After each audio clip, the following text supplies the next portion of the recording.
सुबह वापस स्नान करने के बाद वापस पहन लेना। पहले मैं स्त्रियों को करवा देता हूँ, फिर दूसरी बात आता है। दिव्यो तमाम भूर्वसताम पदैव ज्ञानम तनैव भवताम भवनेत्ररूपी दिव्यो सदा प्रणतमेव सदा प्रणम्यम गोरक्षपूर्ण सहिताम सहितम सदैव।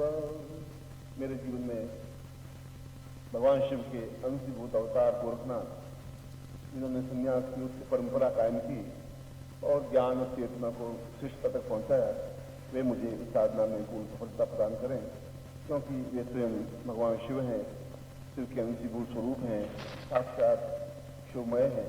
इसलिए उनको मैं और अपने पूर्वज ऋषि को भी सामने रखकर कि वे अपने आप पे गर्व कर सकें कि उनकी पीढ़ी आज इस साधना में बैठी है, इसलिए उनके जीवन में पूर्णता प्राप्त हो, ऐसा ही मैं आपको वजह से आशीर्वाद देता हूँ। आपके जीवन में ये साधना पूर्णता से और सफलता की ओर अग्रसर हो, ऐसा ही आपको वजह से आशीर्वाद देता हूँ। संकल्प कर लीजिए, हाथ में जल लीजिए। ओम बात ठंडे जमुदी जी हलवा। आपके पास पंचपत्र आचमनी होनी चाहिए, काउंटर पर है, और ये अगले 200 साल तक काम आएगी। किसी तो है नहीं, खराबी होती नहीं। आपके पास जल हो, एक पंचपात्र हो, एक आचमनी हो, एक पात्र हो, 3 तो होनी चाहिए, और काउंटर पर होने चाहिए। ये हो तो आप इसको लीजिए, क्योंकि हर बार पूजा में ये पवित्र स्थान काम आएगा। बात से बरकत जमुदी के शालिवान साके बौद्धावतार समझने को फाल्गुन मास बुधवार से प्राप्तम सकलम जतन लोकेवासी महाराज द्वारा सर्वत्र यथा विजय लाभादी प्राप्त पुत्र से सवानुष्य अखिल कुटुंब सहित सबसो समस्त भय जागरा पीड़ावर्त द्वारा आयु आरोग्य यथा अनोक्ष कामना सिद्धाय मनोवांछित कामना सिद्धाय गुरुनाथ प्रणीतम था हम संपर्क दे छोड़ दीजिए। एक बार फिर आत्म जल दीजिए। हम अमुक गोत्रोत्पन्न, हम अपना गोत्र स्मरण करिए। अमुक शर्मा, हम अपना नाम बोलिए। काम पूजा मम समस्ता सुखा सौभाग्य धन धान्य यथा प्रतिष्ठा ऐश्वर्य प्राप्ता निमित्तम मनोवांछित साधनाम सिद्धि प्राप्ता निमित्तम गुरु हृदयार बिंदम स्थापितम साहित्य स्वयं संपर्क छोड़ दीजिए। सूर्य को प्रणाम करिए दोनों हाथ उठा के। ओम त्रिशुदेव हितम पुरुषता चुकमुचरतः पश्येम श्रद्धा संजीवेम सदा सतभूषणयाम सदा सतम पप्रभाम सदम आत्मैनर्गसात्मान निवेशन तमृतंच हिरण्येन सीतार्थेना देवो जाति होनानि चिन्ह। 10 दिशाओं को प्रणाम कीजिए पूर्व। एवं निंदा पूर्वात ओस्मानम सकृते कल्याणताम समस्त देवताभ्यो इंद्र यम सा निर्त्य वर्णाम सा पुरुषा नम पूर्णत्व प्राप्तानि तुम सा सभ्यम संपदे। आप नीचे कर लीजिए। अब आप यंत्र लीजिए और यंत्र के ऊपर माला रखिए। यंत्र बाएं हाथ में लेना, लेफ्ट हैंड में, आपका वो हाथ लेफ्ट है, बाएं हाथ, उसके ऊपर माला रख दीजिए और फिर दोनों हाथों से बंद, एक हाथ से बंद कर दीजिए उसको। संपुटी से कृत्वा अंगूठे से अंगूठा मिला हुआ हो, तर्जनी से तर्जनी, मध्यमा से मध्यमा, अनामिका से अनामिका, कनिष्ठिका से कनिष्ठिका, इस प्रकार से होना चाहिए। और हाथ थोड़ा इस घुटने पर नहीं हो, इसे ऊंचा उठा हुआ। मैं इसको आपके नाम से, आपकी गोत्र से आपके लिए मंत्र सिद्ध कर रहा हूँ, प्राण संजीवनी क्रिया कर रहा हूँ, जिससे कि आपके लिए उपयोगी हो सके यंत्र आने वाली पीढ़ियों के लिए भी। ओम दीर्घो तस्मान दीर्घोताम पूर्वा निर्भो उषा प्रभाम पूर्वश्याम दीर्घो कल्याणताम पूर्वा पूर्वा सरसिंतिम कल्याणताम दीर्घो दीर्घो दीर्घो पश्याम आत्मानि पूर्वा धूति वाय वसुदेवो वसविता प्राणक्रमणा प्रिया इंद्राय भागम प्रजापति आयुष्मान अवधिष्ठमान ध्रुवाग्नि गोपतुषिया तब वीर यजमान से पशुन पाही पूर्ण ताम अथोस्मान सकल अमुक गोत्रोत्पन्नो। हम अपना गोत्र बोलिए या जाति बोलिए, कुछ भी। अमुक शर्मा, हम अपना नाम बोलिए। ताम पूर्णता प्राण, ये प्राण, ये देया, ये देया, ये जीव, ये जीव। सांकन चंदन दम्पम बिंदुरावि मर्दय मर्दय मलय मलय जाग्रह जाग्रह छोटे छोटा दीप्तम दीप्तम काम क्रीम भूम पालती पूर्णा खांखी खूंखी चिता शांशी में ऐंका से रूपा रींकारी पुष्पालिके क्लींकारी काम रूपिण्य बीज रूपिण मुक्तिम दान दीन दोन धुलिटे पत्नी वाम विभो वाग्धीश्वरी कांग क्लीं क्रूं कालिके देवी श्रांसी सुमेशम गुरु हुम हुम हुंकार रूपिणी जंजन जंजम दुरानी ब्राह्म ह्रीम गौ भैरव रेवान्विति महापुरुषात्मान जीव ये जीव देह देह प्राण प्राण चैतन्य चैतन्य आत्म आत्म आत्मचिंता मम मनोवांछित कामना सिद्धताय सब समुद्रेण गत्वा तन्मता पुरुषार्थस्मानं स व्याघ्रमतस्मानं समस्त रोग दुख दारिद्र्य कष्ट पीड़ा निवारणार्थम सुख सौभाग्य धन यश प्रतिष्ठा ऐश्वर्य प्राप्त निमित्तम स गुरु आज्ञा परिपालन स सूर्य साक्षिणे जल साक्षिणे अग्नि साक्षिणे संप्रतव्यम संप्रतदे। इसको खोल करके अपने आंखों से लगा दीजिए और यंत्र को नीचे रख दीजिए और माला को अपने गले में पहन लीजिए।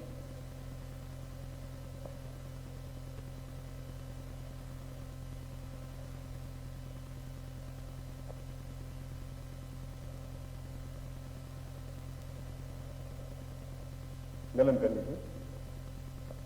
नेत्रोस्पष्टं कुर्यात् सुदेवहितं पुरुषाक्षमुद्रतापसीं सर्वदासंची सदा सतगुण सुनयाम सदा शतं पब्रवाम सत्यं पुरापुरुषात्मानं शक्तिकलतां दीर्घो सा पूर्वात्मानं शक्तिकलतां नमोसंदा सत्समोता सात ब्रह्म संपदे। इसके लिए एक मंत्र है, वो मंत्र कॉपी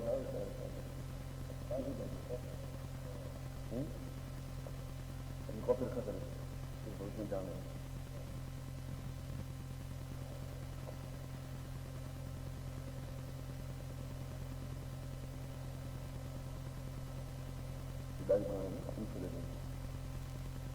इसमें केवल 3 अक्षरों का 3 बीजों का मंत्र है, छोटा सा मंत्र है।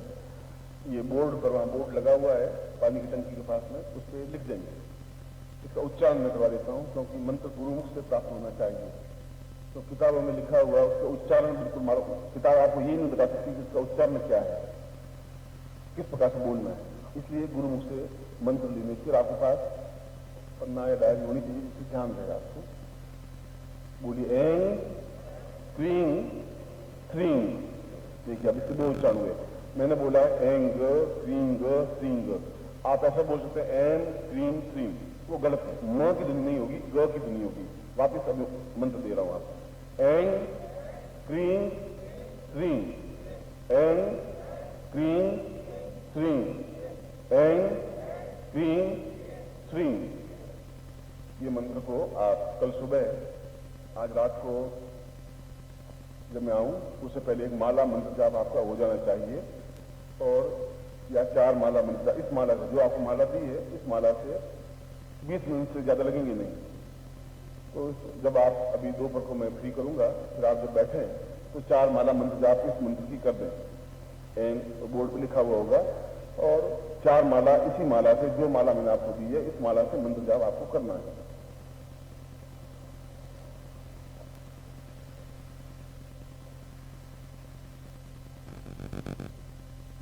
शाम को फिर इस विशेष प्रयोग को, जो भी मैं पैकेट खुलवाया है, इस विशेष प्रयोग को अपने हृदय में स्थापन करने के लिए, पूरे शरीर में स्थापन करने की क्रिया गोरखनाथ ने बताई है कि पूरे शरीर में स्थापित हो जाए, जिससे कि हमारी वचन सिद्धि मिल जाए। हम बोले वो सफल हो जाए, उसको वचन सिद्धि कहते हैं। पूरे शरीर में जब सफल गोरखनाथ प्रणीत मंत्र स्थापन हो जाएगा तो हम किसी को भी किसी भी प्रकार का श्राप या वरदान दे सकते हैं, मगर क्रोधमय कोई कार्य नहीं हो, इसलिए उसको शरीर में स्थापन होने की क्रिया होगी। तो यदि किसी के पास ये सामग्री नहीं हो तो ले लें, मगर शाम को फिर आप पूर्णता के साथ बैठे, धोती पहन के बैठे, दुपट्टे को ओढ़ करके बैठे और अपनी पूर्ण श्रद्धा के साथ बैठे। ये प्रयोग शाम को मैं कराऊंगा। हृदय से धारण, ये बोल मंत्र बोल के हृदय धारण किया, फिर कल सुबह फिर इसी यंत्र और माला का फिर प्रयोग होगा, फिर कल शाम को यज्ञ पे होली पर फिर एक प्रयोग होगा। तो जिंदगी जिंदा दिल जिया करते हैं, मुर्दा दिल क्या खाक दिया करते हैं।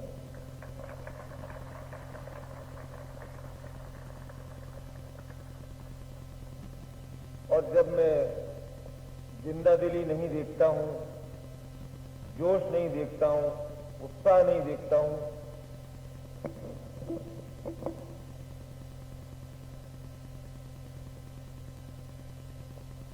जैसे आपके पीले वस्त्र हैं वैसा ही आपका चेहरा पीला देखता हूं, तो मेरा उत्साह भी ठंडा हो जाता है। पीले वस्त्र पर जिस प्रकार लाल अक्षरों में गुरु मंत्र लिखा गया है, उसी प्रकार आपके चेहरे पर गुरु मंत्र की लालिमा निरंतर छाई रहेगी, तभी तो आपका चेहरा दैदीप्यमान हो सकेगा। मुरझाए हुए चेहरों से, मुंदी हुई आंखों से आकर्षणहीन जीवन से जीवन नहीं जिया जा सकता, जीवन काटा जा सकता है, क्योंकि जीवन तो निरंतर चलता ही रहेगा, रात के बाद दिन, फिर रात, फिर दिन। लेकिन इसमें जीवन का सारभूत तथ्य नहीं है। जीवन का सारभूत तथ्य धन भी नहीं है,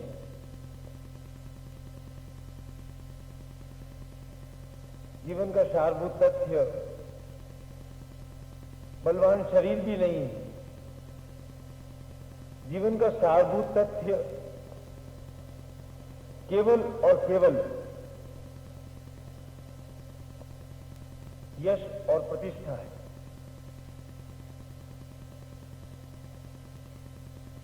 और यश और प्रतिष्ठा केवल यदि आपके शरीर में, जीवन में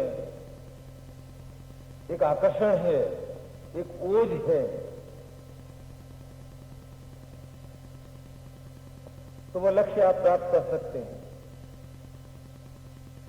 वैसे तो प्रभु ने आपको हजारों चक्षु दिए हैं, अपने शरीर में जितने भी पसीने के रंध्र हैं, ये भी चक्षु हैं। लेकिन जो दो चर्म चक्षु आपको परमात्मा ने प्रदान किए हैं, उन दो चर्म चक्षुओं के माध्यम से, केवल उन दो चक्षुओं के माध्यम से व्यक्तित्व में वह आकर्षण, वह तेजस्विता, वह वशीकरण की क्रिया की जा सकती है कि हजारों लोग आपके अनुयायी बन सकते हैं, हजारों लोग आपको सुनने को आतुर हो सकते हैं।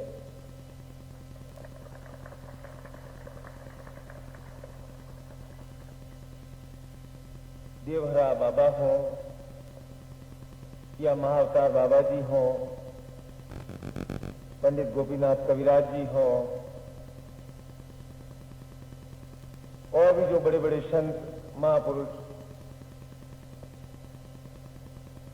जो भी हुए हैं, देवहरा बाबा तो बड़े ही कृषकाय थे, लेकिन उनकी आंखों में इतना तेज था कि सामने वाला आंख से आंख मिलाकर के बात नहीं कर सकता था। और जब मैं दीक्षा के समय बार बार कहा जाता है कि तुम गुरुदेव की नेत्रों की ओर देखो, तो मुझे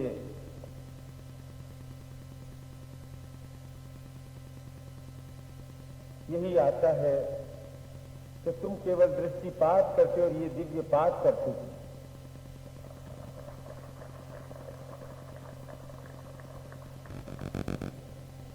केवल तुम्हें कहा जाता है कि 2 मिनट इन नेत्रों में देखो, इन नेत्रों की जो अग्नि स्फुलिंग है उसे अपने जीवन में ग्रहण कर लो, तो शायद तुम्हारे भीतर की अग्नि प्रज्वलित हो जाए, तुम्हारी आंखों में भी वह आकर्षण उत्पन्न हो जाए, तुम्हारे अंदर भी वशीकरण की वह क्रिया आ जाए। लेकिन तुम अपने नेत्रों का बिल्कुल उपयोग नहीं करते, क्योंकि नेत्रों का उपयोग करना आपको आता ही नहीं। आप जब भी बात करते हैं तो दूसरी ओर देख करके बात करते हैं, आंख नीची करके बात करते हैं, आंख चुरा करके बात करते हैं, ये नेत्र हैं जो सब भाषा कह देते हैं कि आपके मन में क्या भाव है, आप क्या कहना चाहते हैं। और यदि यही भाषा, नेत्रों की भाषा ही यदि आप पूर्ण रूप से नहीं समझ सके तो जीवन की भाषा भी नहीं समझ सकेंगे। तिब्बत में जो लामाओं के बड़े बड़े मॉन्स्ट्रीज होती हैं, वहां पहरेदार के रूप में कोई आदमियों को नियुक्त नहीं किया जाता है, कुत्तों को भी नियुक्त नहीं किया जाता है। वहां बड़ी बड़ी पहाड़ी बिल्लियां होती है, वे वहां अतुलित संपदा वगैरह जो भी है, क्योंकि वे तो लामा लोग तो साधना में लीन रहते हैं, हिमालय में आते जाते विचरण करते रहते हैं। वे बिल्लियां 10-10 घंटे बिना पलक झपकाए पहरा देती रहती। और यदि उन 10 घंटों के दौरान कोई आया या गया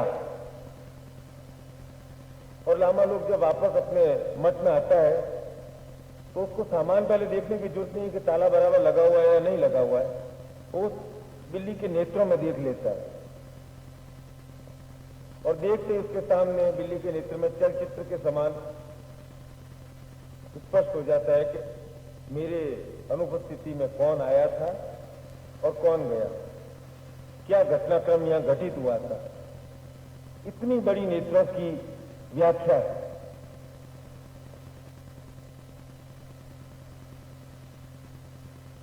यहां मैं बात नेत्रों के आकर्षण की और वशीकरण की कर रहा था। जो क्रिया नेत्रों द्वारा संभव है वह नेत्रों द्वारा ही हो सकती है। उसमें आप चाहे कितनी पहलवानी करें, उससे कुछ नहीं होगा।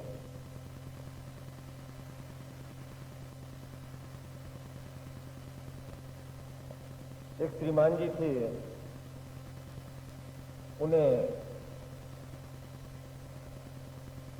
अपने पड़ोस की लड़की से प्रेम हो गया, तो उन्हें और कोई भाषा तो आती नहीं थी। वो सुबह सुबह अपनी छत पे जाते और छत पे उन्होंने वेट लिफ्टिंग का सामान रखा हुआ था। रोज 100 बार 200 बार वेट लिफ्टिंग की क्रिया करते। महीने बीत गया, 2 महीना बीत गया, लड़की देखे ही नहीं। मंत्र अंतर इंद्रिय विज्ञान कार्यालय को पत्र भेजा, क्या किया जाए। बोला पत्रिका पढ़कर जो आपकी इच्छा हो वो कर लो। पत्रिका में उसने कहा कि बिल्ली की नाल का एक प्रयोग लिखा हुआ है, बिल्ली की नाल को मंत्र सिद्ध करके यदि जमीन में गाड़ दिया जाए और उसके ऊपर प्रेमी का पैर रख करके कोई स्त्री चले चले तो मोहित होकर के पीछे पीछे आ जाती है।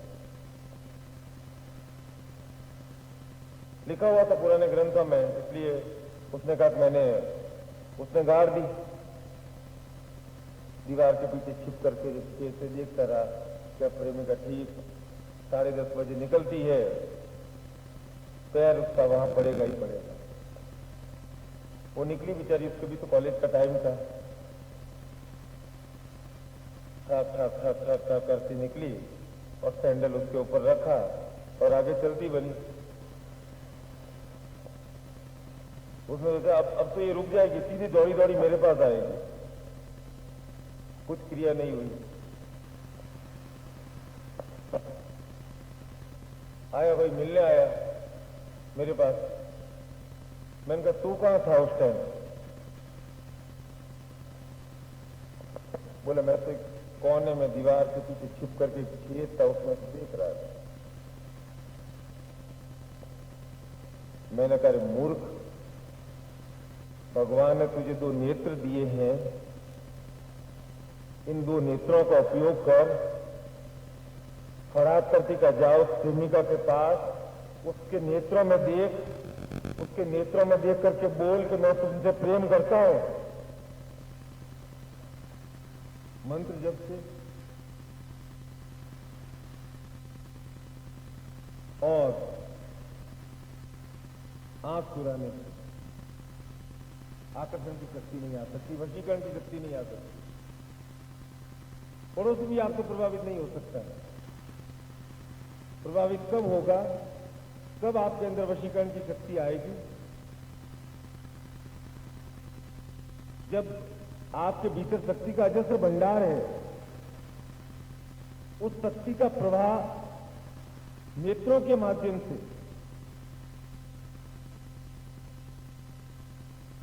दूसरों पर आप प्रवाहित करेंगे। और यही आकर्षण का, वशीकरण साधना का मूल आधार है।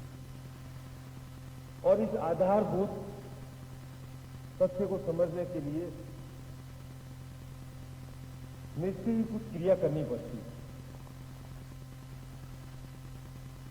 निश्चय ही उन नेत्रों में कुछ अग्नि भरनी पड़ती है। और यदि आप में आकर्षण और वशीकरण की शक्ति आ गई तो सम्मोहन तो बहुत छोटी बात हो जाती है।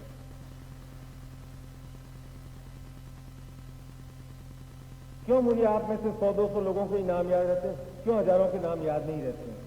क्योंकि जब मेरे से बात करते हैं तो खुल करके बात करते हैं, अपनी आकर्षण युक्त क्षमता के साथ बात करते हैं।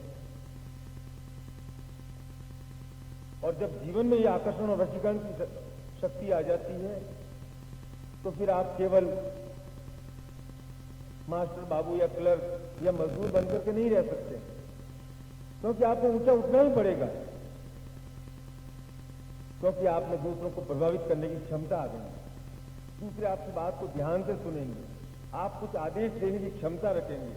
जब आप कुछ आदेश देने की क्षमता रखेंगे तो आपका धरातल अपने आप ऊपर हो जाएगा। और जब यह क्रिया मंत्र से नहीं हो सकती है तो तंत्र से संभव है। मंत्र और तंत्र और यंत्र से भी नहीं संभव है तो एक और स्थान है, वहां संभव है। वो स्थान है गुरुदेव के पास।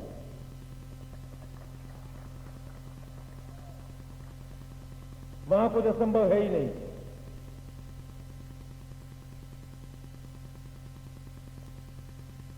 क्योंकि उन्होंने मंत्र को भी समझा है और परखा है और अपने भीतर उतारा है।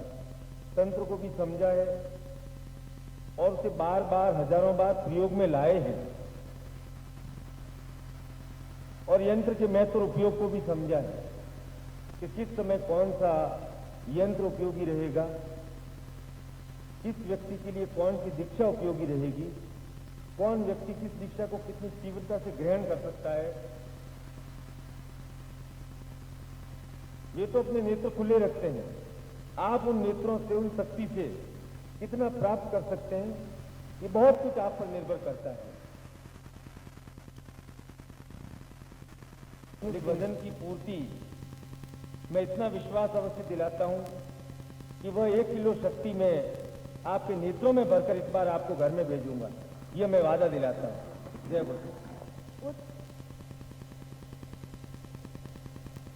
कर्तव्यं वदाम भक्ति सदैव तुर्यं साध्यं शताब्द परिपूर्णमदैव तुल्यं जीवंत लक्ष्मी धनधान यशस् समृद्धिं प्रेमत्व प्रेम परितां परिसन्ति सूर्य।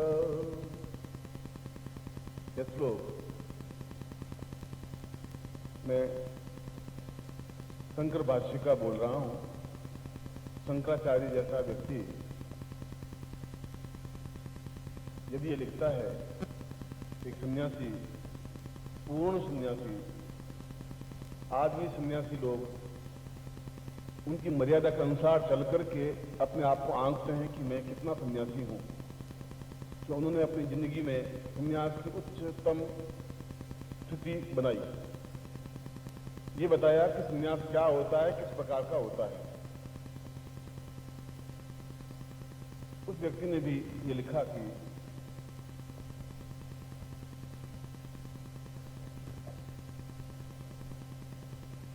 जीवन का आधार प्रेम है, हृदय का आधार प्रेम है, सफलता का आधार प्रेम है, भक्ति और साध्य और साधन का आकार प्रेम है। और यदि जीवन में प्रेम नहीं है तो पुरुषत्व भी नहीं है, पौरुषता भी नहीं है, संन्यास भी नहीं है, सफलता भी नहीं है। ऐसी बात शंकर भाष्य में लिखी तो कई सन्यासियों ने आलोचना की कि एक सन्यासी प्रेम कैसे करेगा। प्रेम का तात्पर्य कोई एक लड़का और एक लड़की के आपसी संबंध को प्रेम नहीं कहते। एक पुरुष का एक पुरुष से भी प्रेम हो सकता है, एक भक्त का एक भगवान से भी प्रेम हो सकता है, एक शिष्य का एक गुरु से भी प्रेम हो सकता है, और कोई नहीं मिले तो अपने आप से भी प्रेम हो सकता है कि मैं अपने आप से भी प्रेम करूं। मगर सन्यासी शंकराचार्य की यह बात सही है कि यदि प्रेम का उदय नहीं है तो जीवन नहीं है। यदि हमारे हृदय में प्रेम नहीं है तो हमारे जीवन में फिर किसी प्रकार का रस भी नहीं है, आनंद भी नहीं है, उमंग भी नहीं है, जोश भी नहीं है, आ ही नहीं सकता। केवल रोटी कमाना और रोटी बनाना और रोटी खाना और पैसा इकट्ठा करना और पत्नी ले आना, यह प्रेम की क्रियाएं नहीं है, ये मजबूरी की क्रियाएं। और बाजार में प्रेम मिलता नहीं है। यदि आप कुछ रुपए लेके जाएं कि थोड़ा किलो 2 किलो प्रेम खरीद के ले आएं, तो ऐसी कोई दुकान अभी तक बनी नहीं कि प्रेम बिके और आप खरीद के ले आए। और जैसा नंदकिशोर ने बताया कि वो एक कॉलेज की लड़की से प्रेम करता था और एकदम से उसको जाना चाहिए सामने और हाथ पकड़ के कहना चाहिए चल मैं तुझसे प्रेम करता हूं, तुम ऐसा जाति काम करना मत, क्योंकि उसको भी झापट मारने की साधना आई हुई है, ये ध्यान रखना। इसलिए एकदम से वो काम क्रिया मत कर देना, ये ध्यान रखना, क्योंकि मैं तुम्हें सलाह दे देता हूं। हाँ, ये बात है कि यहां पर इन 2 दिनों में यदि आपकी आंखों में वह चिंगारी, वह प्रेम, वह एक अग्निस्फुलिंग आ जाए तो फिर आपको हाथ पकड़ने की फिर जरूरत नहीं होगी। वो अपने आप आपके सामने बातचीत करने के लिए उद्यत होगी या होगा ही। जब विवेकानंद अमेरिका गए तो अमेरिका में उनको पूछा कि आपके यहां अजीब अजीब तरह के देवता हैं, एक कृष्ण और 1000 लड़कियां उसको लव करती हैं, हाउ इज इट पॉसिबल, ऐसा पॉसिबल कैसे हो सकता है, एक आदमी 1000 लड़कियों से प्रेम कैसे कर सकता है। हमने सुना कि कृष्ण जाते थे, लड़कियां उनके पीछे भी चलती रहती थी, गोपिकाएं। आपके हिंदुओं में ये क्या ऐसा कैसा सिस्टम है, क्या ऐसा है पॉसिबल। विवेकानंद ने कहा कि आपकी बात सही है। सामने लेडीज भी बैठी थी, 100, 200, 300 लेडीज बैठी, जेंट्स भी बैठे हुए थे। वो अपना भाषण हिंदुत्व पे बोलने के लिए गए थे। उन्होंने कृष्ण के बारे में बोलते गए और बात करते गए, और मैदान बहुत था, या पीछे टेंट नहीं था, पीछे खुला मैदान था। बोलते गए, पीछे सड़कते गए। वे लोग भी इतने रसदार उन्होंने बातें कही कि वे लोग भी आगे खड़े, क्योंकि वो बैठ तो सकते नहीं, अंग्रेज लोग घुटने उनके मुड़ते नहीं, कुर्सियां थी नहीं, पाल थी वो मार सकते नहीं, और पैंट में बैठना बड़ा डिफिकल्ट होती थी, इसलिए बैठ सकते हैं आप। पैंट में बिल्कुल सीधा रहना पड़ता है। टाइट पैंट तो ऐसी होती है कि बस बैठे फट जाए तो और उल्टा लगे। बोलते गए, पीछे सड़कते गए, वो लोग भी सुनने के लिए पीछे सड़कते गए कम से कम आधे घंटे में जब एकदम से विक्रम ने कहा कि आप कहां खड़े थे, उन्होंने देखा कि जहां से प्रश्न शुरू हुआ तो आधे किलोमीटर से हम इधर आ गए। तो उसने कहा मेरे जैसा आदमी आपको आधा किलोमीटर खींच सकता है तो कसम तो वो पूरी जिंदगी खींच सकता है किसी को, इसमें बड़ी बात क्या है।